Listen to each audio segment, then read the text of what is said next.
ஒரு ஊரில் தக்காளி, வெண்டைக்காய், உருளைக்கிழங்கு மற்றும் கத்தரிக்காய் என்ற 4 காய்கறி நண்பர்கள் வாழ்ந்து வந்தனர். தக்காளி அழகாகவும் பலசாலியாகவும் இருந்தது.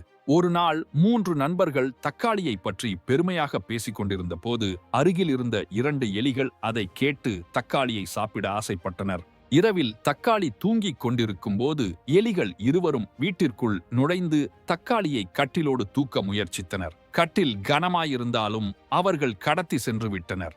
தக்காளியை எலிகள் தங்களுடைய வீட்டிற்கு கொண்டு வந்து சங்கிலியால் கட்டி வைத்தனர். தக்காளி கண் விழித்து தனது பலத்தால் சங்கிலியை உடைத்து தப்பித்துவிட்டு நண்பர்களிடம் நடந்ததை கூறியது. 4 நண்பர்களும் சேர்ந்து எலிகளை பிடித்து தண்டித்தனர். அப்போதுதான் எலிகள் அவர்களுடைய ஒற்றுமையின் சக்தியை உணர்ந்தனர்.